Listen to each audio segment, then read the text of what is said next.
Assalamualaikum warahmatullahi wabarakatuh. Halo, saya Muhammad Novajar, NPM 17312106. Di video ini saya akan menjelaskan tentang sistem pendukung keputusan untuk membangun pemahaman yang mendalam dan mengaplikasikannya dalam situasi nyata. Apa itu sistem pendukung keputusan? Sistem pendukung keputusan atau SPK adalah suatu sistem atau perangkat lunak yang dirancang untuk membantu individu atau kelompok dalam proses pengambilan keputusan. Tujuan utama dari SPK adalah menyediakan informasi yang relevan, analisis data, dan dukungan dalam pengambilan keputusan dengan harapan dapat meningkatkan kualitas keputusan yang diambil. Dan di sini kita tidak hanya akan melihat pengertian dasar SPK, tetapi juga akan merambah lebih ke dalam komponen-komponennya untuk melihat penerapannya dalam situasi nyata, serta mengeksplorasi tantangan dan peluang yang muncul. Saya akan menjelaskan definisi dan ruang lingkup SPK. Sistem pengambilan keputusan bukan hanya sekedar alat pengambilan keputusan. SPK ini adalah sistem kompleks yang melibatkan integritas data, analisis yang cermat, dan kemampuan model matematis. SPK membantu kita membuat keputusan yang lebih terinformasi dan rasional dengan menyajikan informasi relevan dalam format yang dapat dicerna. Berikut ini saya akan menyebutkan komponen-komponen kunci dari SPK. 1. Data input. SPK memanfaatkan data sebagai masukan utama. Data ini dapat berasal dari berbagai sumber dan dapat mencakup informasi historis, data transaksional, atau data dari sensor dan sistem lainnya. 2.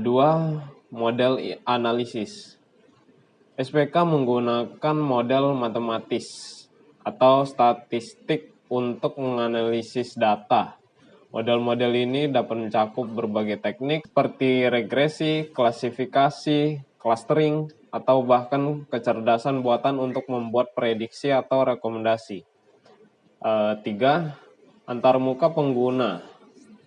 SPK biasanya memiliki antarmuka pengguna yang memudahkan pengguna untuk berinteraksi dengan sistem.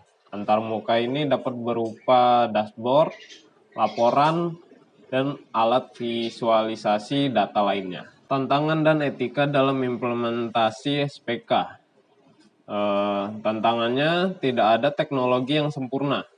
Kita akan membahas tantangan yang memungkinkan munculnya dalam implementasi SPK, termasuk kebutuhan akan data berkualitas tinggi, interpretasi hasil, dan pertimbangan etika. Berikut ini saya akan menjelaskan beberapa tantangan dan pertimbangan etika yang dapat muncul dalam implementasi SPK. Tantangan implementasi SPK seperti 1. Kualitas data. Tantangan utama adalah memastikan kualitas data yang digunakan SPK. Jika data masukan tidak akurat, lengkap, atau relevan, maka keputusan yang dihasilkan oleh sistem juga dapat menjadi tidak akurat atau tidak dapat diandalkan. Kedua, kompleksitas model. Beberapa SPK menggunakan model analisis yang kompleks seperti algoritma machine learning atau kecerdasan buatan. Memahami dan menerapkan model-model ini secara benar bisa menjadi tantangan, terutama jika pengguna tidak memiliki pemahaman statistik atau matematika yang mendalam. Ketiga, keterbatasan manusia.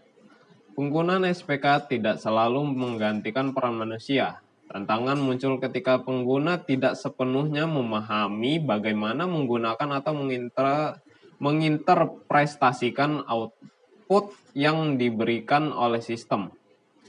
Keempat, biaya dan infrastruktur.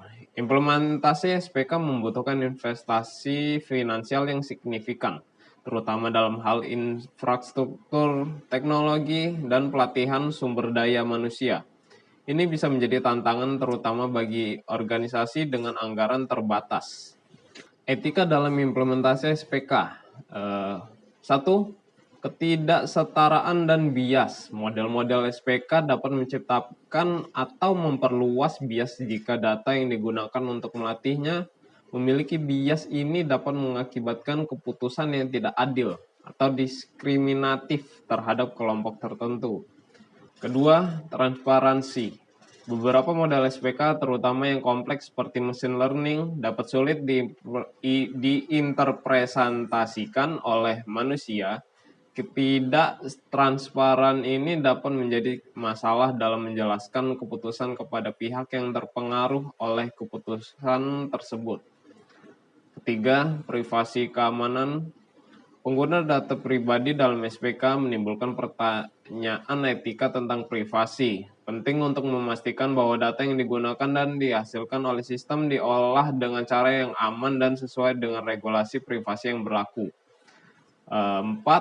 Tanggung jawab dan akuntabilitas. Menentukan siapa yang bertanggung jawab jika terjadi kegagalan atau keputusan yang merugikan akibat SPK dapat menjadi kompleks. Penting untuk menetapkan tanggung jawab dan akuntabilitas dalam penggunaan sistem ini. SPK dapat diterapkan dalam berbagai konteks, termasuk bisnis, industri, kesehatan, keuangan, dan banyak lagi. Contoh penerapan SPK melibatkan pengelolaan persediaan, peramalan penjualan, seleksi karyawan, atau bahkan diagnosis medis. Dengan menggunakan teknologi, data, dan analisis, SPK membantu mengatasi kompleksitas pengambilan keputusan dalam lingkungan yang dinamis, mendukung pengguna untuk membuat keputusan yang lebih terinformasi dan efektif. Dengan semakin kompleksnya dunia bisnis dan pengambilan keputusan SPK menjadi alat yang sangat berharga. Mari kita terus menjelajahi dan memahami bagaimana kita dapat menggunakan SPK untuk membuat keputusan yang bijaksana dan terinformasi.